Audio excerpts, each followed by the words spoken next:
may be standing in front of the Jeep, but I have big Corvette news. I haven't done a Corvette video in a long time, but I think it's time. It's time to get the Corvette out, enjoy it while we still can. I haven't really enjoyed it all summer. It's been a problem. I just hadn't had time.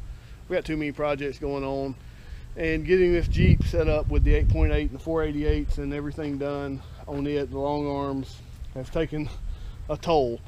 So, but it's time to get back to the Corvette, and I got some big news for the Corvette. So without further ado, let me show you.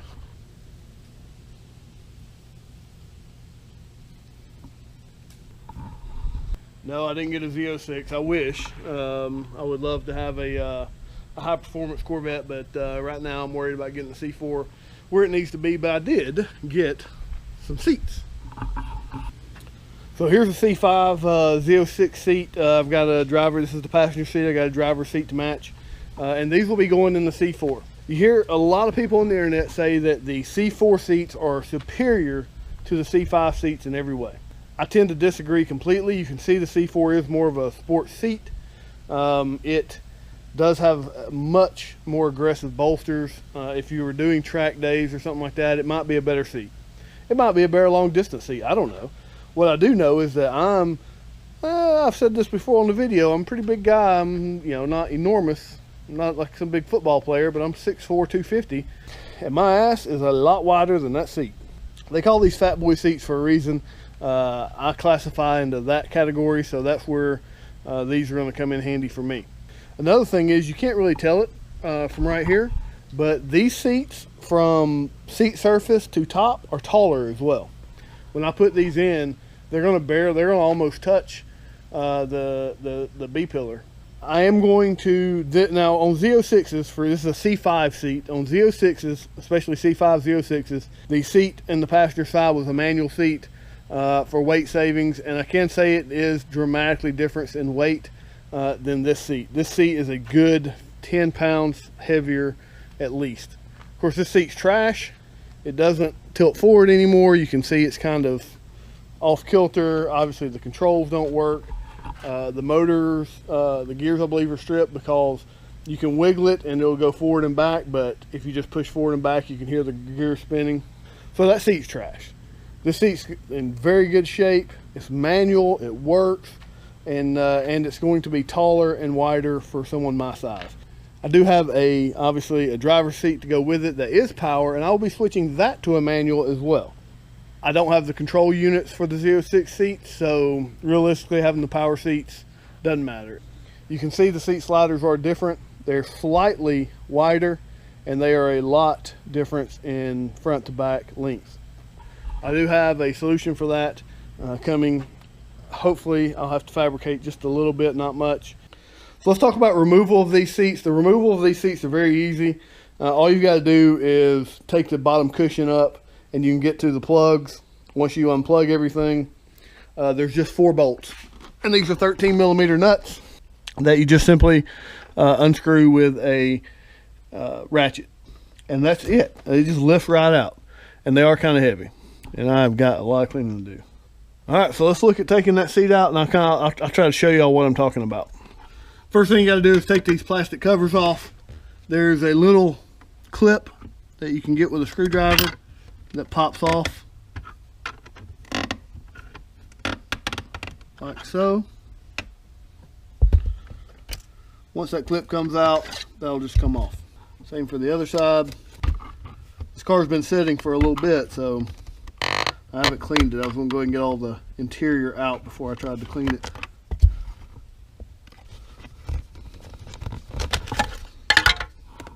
Alright, that exposes the front bolts. All you gotta do is take those front bolts out, move the seat forward, and then take the rear bolts out, and then the whole seat, after you unhook everything, will just pop out of there.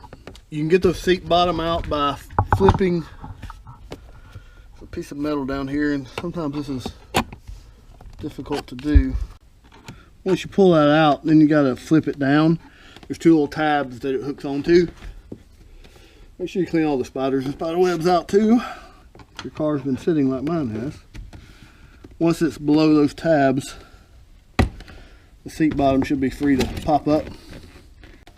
But once you get that up, you can just pull it out. So what she said. And this seat, of course, had the bladder system, so you have to, you would have to unplug all that, but I'm not worried about it. I just want to get to the two main plugs. All right, once you get that up, you can see the main plug down there. So you'll unplug it. It's got the 4 little clips that peel back. You can kind of see them right here and right here. You pull those back, and then that unplugs. And then there should be one more just inside right here. It's this one. And this one's easy. You just pull back right here where my thumb is, and then it just unplugs.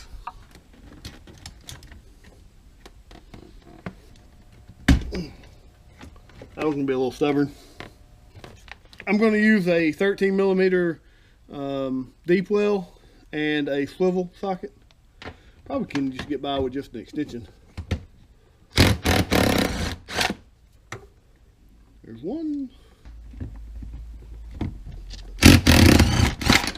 2. Oh, I'm an idiot.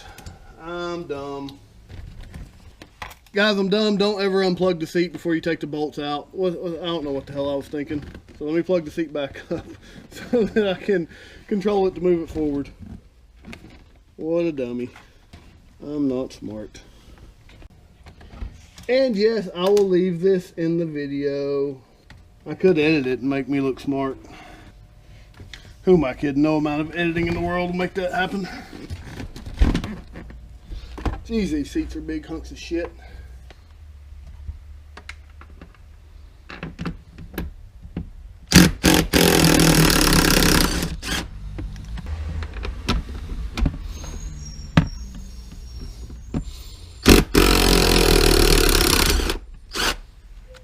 Now I can unplug them and get that seat out.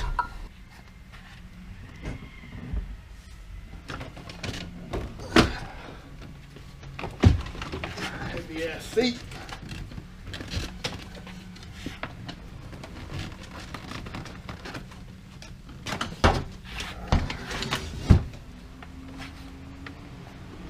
I've never detailed this car since I bought it last year.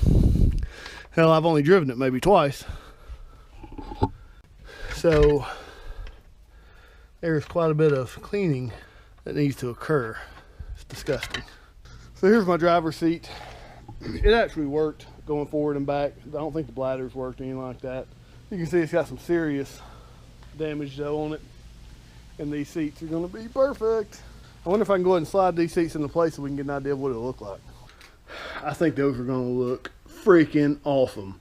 Now, let me open this door and I'll kind of show you what I'm up against. So that seat's fitting pretty well, actually. It sits down, it has some clearance. It has some clearance right here, and it's sitting flat, and it's kind of where it needs to be. It might need to be tilted up in the front just slightly. It's a little bit flat, but not bad. That's more or less what that seat will look like on that side. This side, you can see there's an issue. This side is the power side, so it's got a different type of seat riser, and the C5 floorboard on the driver's side was different. In the C4s, the driver and passenger side floorboards are the same. I believe they're different in the C5. I know my phone just rang. But when I fix these seat risers, this seat will sit down like that one does. And you can see the gap there. And it will sit tilted back with this being kind of up in the air to give more leg room. And of course it'll be all the way back. It's still not all the way back. That's all the way back. All that'll be fixed when I fix the risers, just like I did in my TJ. So guys, I couldn't be more thrilled with these seats. Hold your comments about C4 seats being better than C5 seats. I understand that. I promise you. I understand that C4 seats, from a tracking ability, from what everyone says, from all aspects, are a better seat.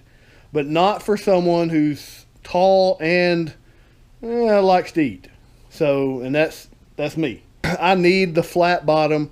I was sitting up on the bolsters because my butt and thighs are so wide that I was sitting up on the bolsters. So I was sitting up higher anyway. I need the flat fat boy seat. And I'm not going to be tracking this car. We're talking about a 250 horsepower C4 that needs a ton of work and has 180,000 miles. It's not going to be tracked. I'm not even going to be hot rodding it. I'm just going to be driving it around. So I don't need the side bolsters. These seats are in good condition. They are very comfortable. I've already sat in them. For me, they are. My shoulders are wider than these seats, so I needed this extra width through here. Another thing is, on the C4 seats, my shoulders are at the headrest. The headrest is right at the base of my back and neck, or right at the base of my neck at where my back is, and that was uncomfortable. With these being a lot flatter and taller, my head's at the top of the headrest right here instead of being way up here over it. So these are taller from a seat to top perspective. So all that's much more comfortable for someone my size. It's not about whether or not this seat's better than that seat or not. For me, this seat's more comfortable, and so that's what we're going with. And they're also really, really nice and pretty, and I like them. And I get it, they say Z06, and they, you know, obviously Z06 wasn't a performance option. Might have been an option, but it wasn't a model back in 1991. But I don't care about this. I would be just as happy if that just said Corvette, but this is what was available. I got them fairly cheap. In the condition you see now, I got them for $300 local, so that wasn't bad considering they are generally perfect. There's one little blemish spot right here that I'm going to have to repair. Other than that, they're perfect. And I'm going to be able to sell the risers off of these and pay for the seats, from what I can tell on eBay. And of course, then I'll sell my old seats or part them out, and I'll wind up trading out seats. I'll wind up making, after I buy the new risers, including the purchase cost of these seats, I will wind up probably making 50 bucks out of the whole deal. So guys, check out my next video on the Corvette. It will be me actually installing them, and it will be more educational. This was just an FYI of what was going on with the Corvette, in case anyone wanted to know, and in case anyone was curious, because my wife said, hey, you haven't made a Corvette video in forever. I bet you're going to lose some subscribers from that. And of course, I'm getting so close to 1,000 that I cannot afford to lose subscribers. I need about 100 more, guys. Y'all can help me out with that. That'd be awesome. So guys, if you want to see more C4 videos, you want to see more Jeep videos, and I'm going to be building this Dodge Ram soon too. Just a little hint: bigger tires, lift, Gen 4 bumpers, and debadging and taking the molding off. You can see I've already started with the molding. Time to get the old farm truck back like it needs to be. It stays at the lake the entire time, but I've let it sit over there and really take a beating from the weather. So we're going to fix that too. If you want to see any of that, then please subscribe. Please hit the like button if this is going to help you out at all. And guys, thanks for watching. And it is hot. I'm going in, cooling off. Have a great day.